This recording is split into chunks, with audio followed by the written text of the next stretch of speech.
Bienvenue dans Ah et j'ai mal, le podcast pour comprendre la douleur chronique autrement.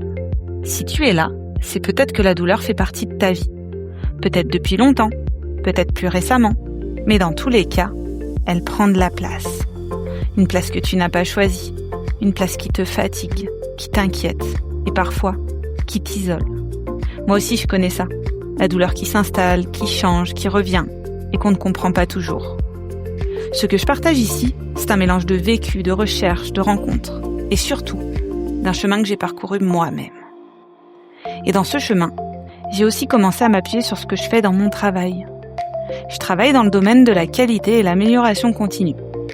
Concrètement, ça veut dire observer ce qui ne fonctionne pas, chercher à comprendre pourquoi, sans juger et ajuster petit à petit. Très vite, je n'ai plus envie de subir sans comprendre. Alors j'ai cherché, j'ai testé, j'ai appris. Si toi aussi tu cherches à comprendre ce que tu traverses et que tu sens qu'il manque une pièce à ton puzzle dans ce qu'on t'a expliqué, alors tu es au bon endroit. Je te souhaite une bonne écoute.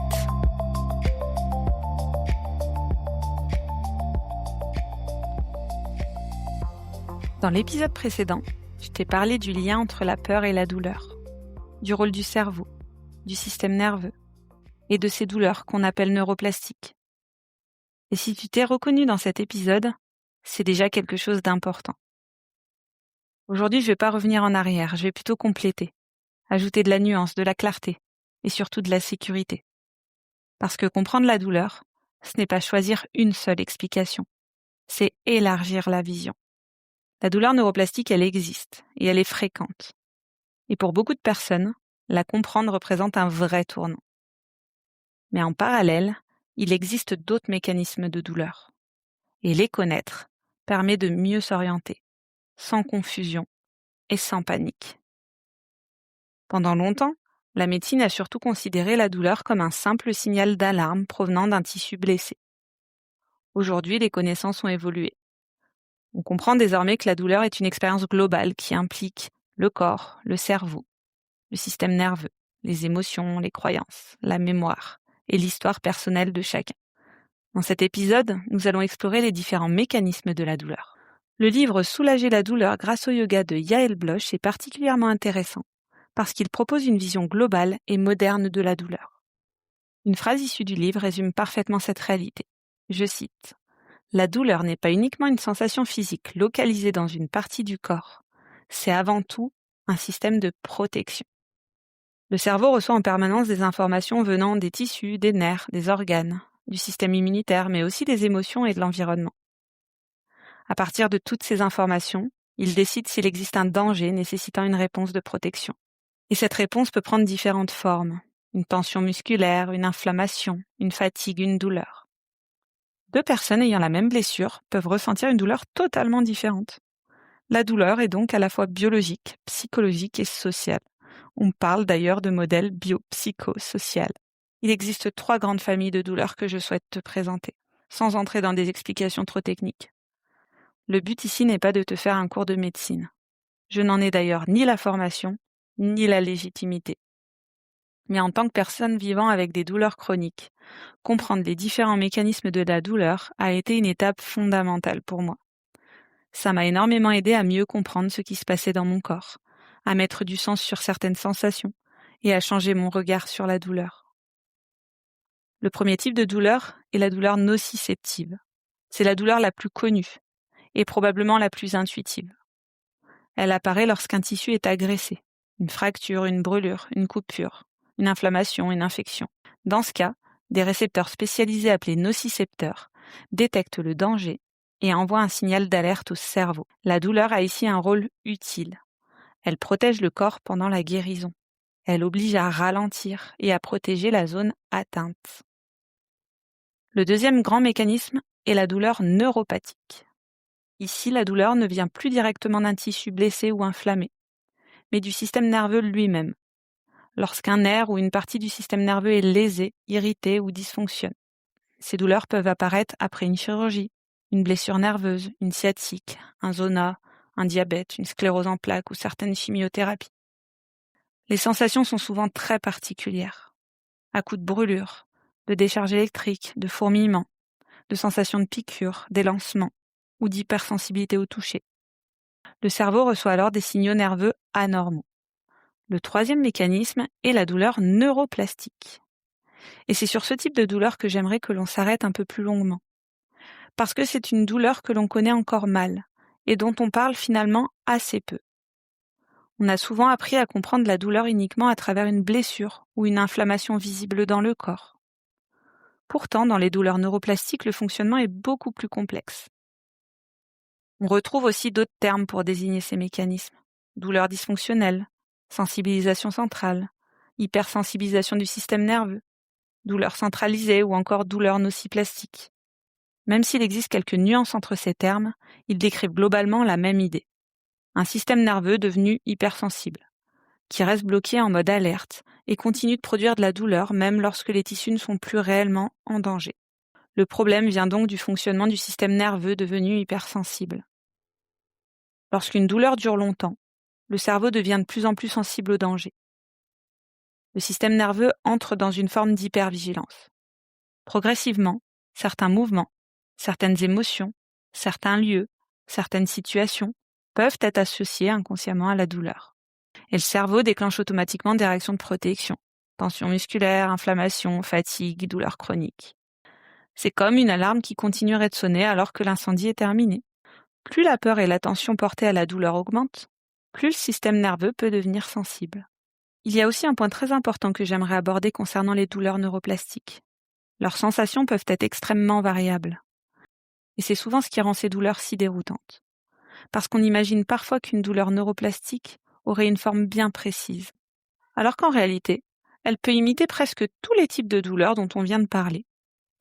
C'est pour cela qu'on parle parfois de douleur caméléon. Une douleur neuroplastique peut ressembler à une douleur inflammatoire, à une douleur musculaire, à une douleur neuropathique, à des brûlures, des tensions, des décharges électriques, des fourmillements, des élancements, une sensation de compression, de fatigue intense, ou même à des symptômes très physiques et très localisés. Et c'est justement ce qui peut être extrêmement perturbant, parce que les sensations sont réelles, parfois très intenses, et elles peuvent donner l'impression qu'il existe forcément un dommage grave ou une lésion active. Mais dans les douleurs neuroplastiques, le cerveau et le système nerveux peuvent produire ces sensations simplement parce que le système d'alarme est devenu hypersensible. Le cerveau ne fait pas la différence entre une menace réelle et une menace apprise. Et plus le système nerveux devient vigilant, plus il peut créer des sensations variées et changeantes. Et c'est justement ce qui peut être extrêmement perturbant, parce que les sensations sont réelles, parfois très intenses, et elles peuvent donner l'impression qu'il existe forcément un dommage grave ou une lésion active. Mais dans les douleurs neuroplastiques, le cerveau et le système nerveux peuvent produire ces sensations simplement parce que le système d'alarme est devenu hypersensible. Le cerveau ne fait pas la différence entre une menace réelle et une menace apprise. Et plus le système nerveux devient vigilant, plus il peut créer des sensations variées et changeantes. C'est aussi pour cela que certaines douleurs changent de localisation, fluctuent selon les périodes, augmentent avec le stress, apparaissent sans cause claire ou se déclenchent par anticipation. Cela ne veut pas dire que c'est dans ta tête. Les sensations sont bien réelles, mais leur origine peut venir d'un système nerveux sensibilisé plutôt que d'un tissu en danger. Et comprendre cela peut parfois être profondément rassurant. Je vous ai parlé des 3 douleurs principales et il existe en fait un 4e type de douleur sur lequel on va s'arrêter parce que c'est super important de le comprendre. C'est ce qu'on appelle des douleurs mixtes. Et je trouve cela important d'en parler parce qu'on a souvent tendance à vouloir absolument ranger la douleur dans une seule case. Neuropathique, nociceptive, neuroplastique, alors que dans la réalité, c'est souvent beaucoup plus complexe que ça. Une même personne peut avoir à la fois une douleur liée à une lésion ou une inflammation, une composante neuropathique et une hypersensibilisation du système nerveux qui entretient la douleur avec le temps. Et ce n'est pas grave si tout ne rentre pas parfaitement dans une catégorie précise. Le corps humain est complexe et la douleur l'est encore plus. D'ailleurs, ce podcast n'a absolument pas vocation à diagnostiquer vos types de douleurs, ni à déterminer dans quelle catégorie vous vous situez. Le but est plutôt d'ouvrir des pistes de compréhension et d'élargir la manière dont on regarde la douleur chronique. Parce que pour que l'approche neuroplastique puisse réellement aider, il faut déjà envisager que cette composante puisse exister. Et parfois, simplement découvrir cette façon de comprendre la douleur peut déjà changer beaucoup de choses. Il existe aujourd'hui des questionnaires et des outils qui permettent d'identifier plus facilement une éventuelle composante neuroplastique ou de sensibilisation centrale. Par exemple, dans Unlearn Your Pain, Howard Schubiner consacre tout un chapitre à des critères et à des questions permettant de repérer si une douleur présente plutôt une composante neuroplastique ou pas. Malheureusement, ce livre n'est à ce jour pas traduit en français. Il existe en revanche un autre ouvrage plus accessible en français. Déjouer la douleur chronique, d'Alan Gordon. Ce livre propose une approche très pédagogique pour comprendre les douleurs neuroplastiques et apprendre à les apaiser progressivement. Et surtout, même lorsque l'on a déjà une prise en charge spécifique pour la douleur, qu'elle soit médicale, physique, médicamenteuse, l'approche neuroplastique peut venir en complément. Elle n'empêche pas les autres approches. Au contraire, elle peut enrichir la compréhension globale de la douleur et apporter des outils supplémentaires. Finalement, dans les douleurs chroniques, l'expérimentation reste souvent le maître mot. Observer, tester, comprendre ce qui apaise ou aggrave, et avancer progressivement vers ce qui nous aide réellement. Alors, je vais te partager quelques questions d'exploration qui peuvent quand même t'aiguiller sur une éventuelle composante neuroplastique. Est-ce que ta douleur varie sans raison claire? Est-ce qu'elle augmente avec le stress ou les émotions? Est-ce qu'elle peut apparaître par anticipation? Est-ce qu'elle se déplace ou est-ce qu'elle change? Est-ce que tes examens sont rassurants? Est-ce que tu évites certaines activités? Est-ce que ton attention influence la douleur? Est-ce qu'un moment difficile a précédé l'apparition des symptômes? Si tu te reconnais, il peut y avoir une composante neuroplastique. Mais ce sont de simples repères.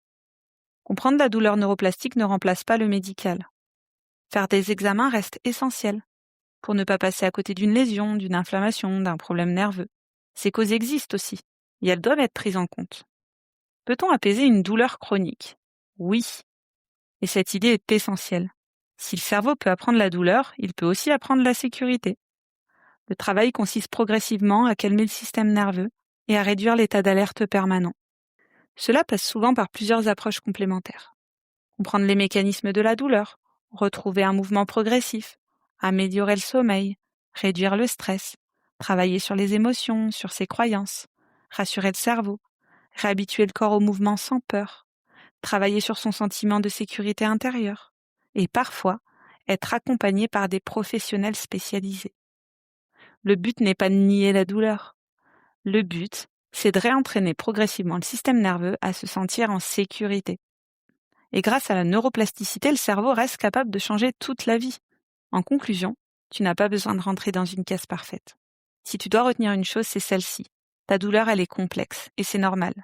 Et cette complexité, c'est aussi ce qui permet qu'elle évolue.